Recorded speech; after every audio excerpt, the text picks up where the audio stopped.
అందరికి నమస్కారం. ఇవాళ మన స్టూడియోలో ప్రముఖ ఆధ్యాత్మికవేత్త, ఆస్ట్రాలజర్ దత్తాత్రేయ గణపతి ఉపాసకులు మురళీధర్ శర్మ గారు ఉన్నారు. గురుగారితో మాట్లాడదాం. గురుగారు నమస్కారం. మహాదేవ శ్రీమాత్రే నమః. గురుగారు, మాఘమాసం అంటేనే శుభకార్యాలకు పెట్టింది పేరు. ఎక్కువగా పెళ్ళిళ్ళు చేసుకుంటూ ఉంటారు. సో ఎప్పటినుంచో పెళ్లి కాక ఇబ్బంది పడేవాళ్ళు ఉంటారు. అమ్మాయిలు కావచ్చు, అబ్బాయిలు కావచ్చు.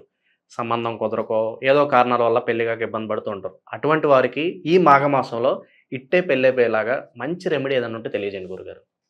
పెళ్లి కాని వారికి కావచ్చును, సంతానానికి సంబంధించి కావచ్చును, జాతకములో ఏలినాటి శనితో బాధపడేటువంటి వారు కావచ్చును, అదేవిధంగా లక్ష్మికి సంబంధించినటువంటి అమ్మవారికి సంబంధించినటువంటి అనుగ్రహము పొంది ఆర్థికంగా అభివృద్ధి కావాలి అని అనుకునేటువంటి వారికి కావచ్చును, కాలసర్ప దోషంతో ఇబ్బంది పడేటువంటి వారి కోసం కావచ్చును, భార్యాభర్తలలో గొడవలు జరుగుతున్నాయి అని అనుకునేటువంటి వారికి కావచ్చును, అందరికీ కలిపి ఎవరిది వారికి అద్భుతమైనటువంటి రెమెడీ. మాఘమాసము విష్ణుమూర్తికి ఎంతో ప్రీతి. మరి అలాంటి ఈ మాఘమాసములో విష్ణువును, శ్రీకృష్ణుల వారిని, లక్ష్మీదేవిని, సూర్య భగవానుణ్ణి మనము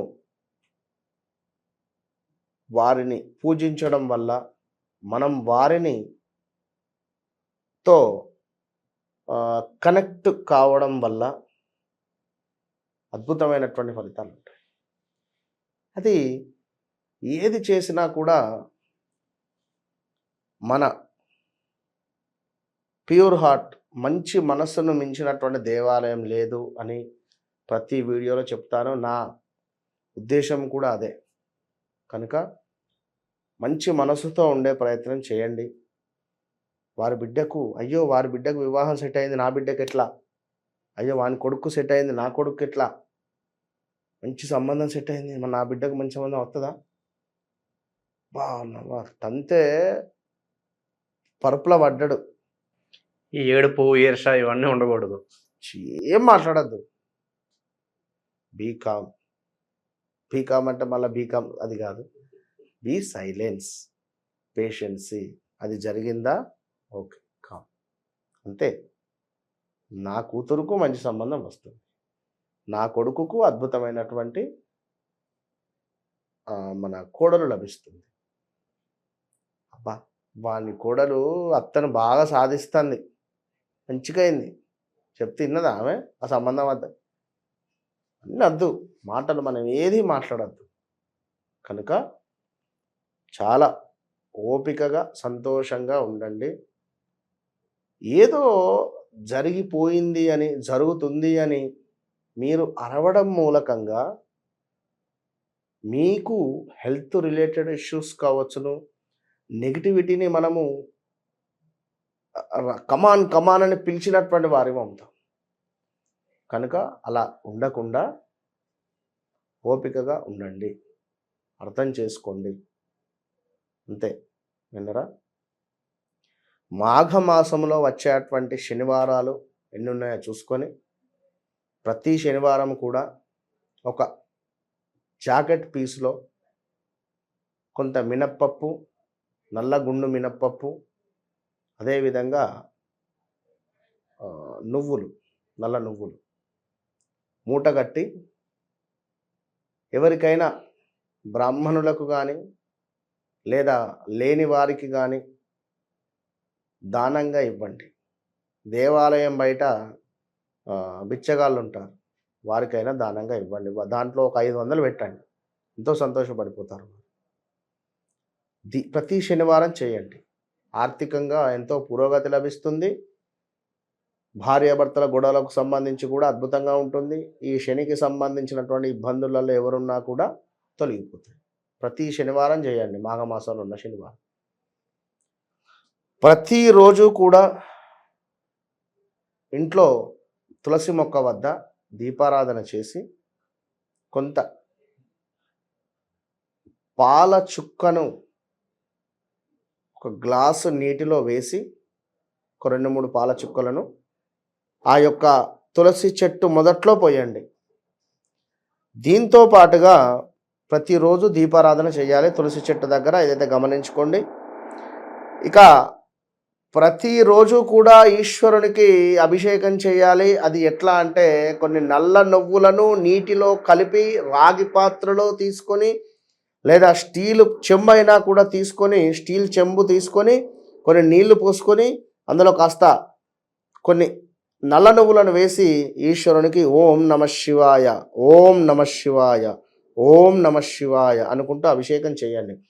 ఇక్కడ గుర్తుంచుకోండి, మనం చేసే అభిషేకం వల్ల మన అంతరాత్మ సంతోషిస్తుందా, మన పక్కన ఉండేటువంటి వారు బాధపడుతున్నారా, మన చుట్టూ ఉండేటువంటి వారు మనల్ని ఒక రకంగా చూస్తున్నారా అని కూడా అబ్జర్వ్ చేసుకొని మనం చేయాలి. ఎందుకంటే ప్రతి మనిషి లోపల భగవంతుడు అనేటువంటి ఉంటాడు. ఇప్పుడు ఒక ఆయన ఉదాహరణ చెప్తున్నాను, మా దేవాలయంలో జరిగిన సంఘటన. నేను అక్కడ నిలబడ్డా, నేను అభిషేకం చేస్తున్నా, మధ్యలో వచ్చాడు ఓం నమ శివాయ, ఓం నమ శివాయ, ఓం నమ శివాయ, ఓం నమ శివాయ అని ఏమో గట్టిగా అరుస్తూ అభిషేకం చేస్తున్నాడు. ఆ తుప్పెళ్ళు అందులో పడేటువంటి ఛాన్సెస్ ఉన్నాయి. అభిషేకం చేసే పాత్రలో ఆ బిందె ఉంది అక్కడ. సో అంతటి సెన్స్ మనము మెచ్యూర్డ్గా ఉండి మనం చేయాలి. మనస్సులో ఓం నమ శివాయ, ఓం నమ శివాయ అంతే. అది గమనించుకోండి, అది గుర్తుంచుకోండి. అయితే ఇక్కడ మరొక ముఖ్యమైనటువంటి విషయం ఏమిటి అంటే వెచ్చని వస్త్రాలు. మాఘమాసంలో చలి తీవ్రత బాగా ఉంటుంది. వెచ్చని వస్త్రాలు బ్రాహ్మణులకు కానీ, లేని వారికి కానీ, మీ రిలేటివ్స్ కానీ కొనివ్వడం కానీ, దానంగా ఇవ్వడం వల్ల ఆ లక్ష్మీదేవితో పాటుగా విష్ణుమూర్తి కూడా మీకు ప్రసన్నమవుతాడు, మురిసిపోతాడు. సో అదొకటి గమనించుకుంటూ, దీంతో పాటుగా మనకు ఈ యొక్క ఇంట్లో ఎంతమంది ఉంటారో అంతమంది కూడా నల్ల నువ్వులను తీసుకొని ఇంటి యజమాని వాళ్ళందరి దగ్గర నల్ల నువ్వులను పెట్టేసి, ఇంటి యజమాని అందరి దగ్గర ఉండి ఒక 7 times 7 సార్లు వారి వద్ద నుండి నువ్వులను తీసుకొని ఇంటిలో ఉత్తరం వైపుగా విసిరేయమని చెప్పండి. యజమాని ఇంటిలో ఉత్తరం వైపుగా కూడా విసిరేయాలి.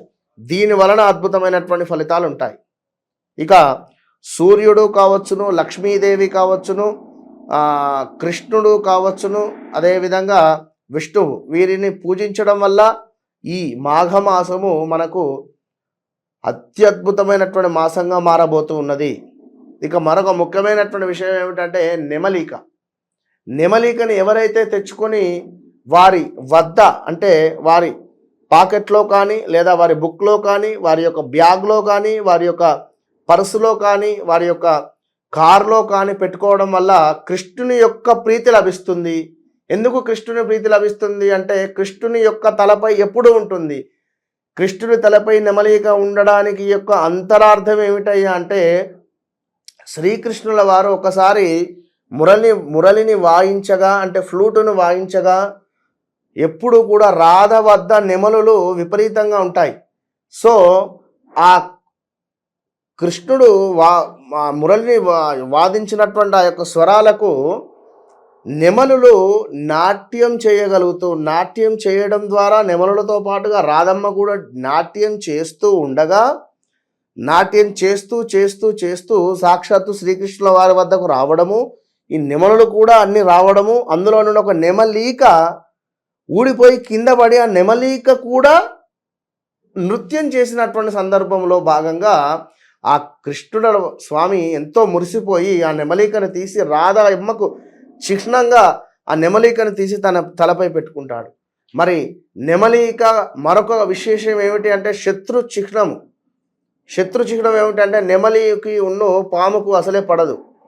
కనుక మనము నెమలికను ధరించడం వల్ల, జాతకములో నెమలికను ధరించడం అంటే మనం పెట్టుకోవడం కాదు, నెమలిక మన వద్ద ఉంచుకోవడం వల్ల జాతకంలో ఉండేటువంటి రాహుకేతు దోషాలకు సంబంధించినటువంటి ఇంపాక్ట్ కూడా ఉంటుంది అనేటువంటి విషయాన్ని కూడా ఈ వీడియోలో గమనించుకోండి.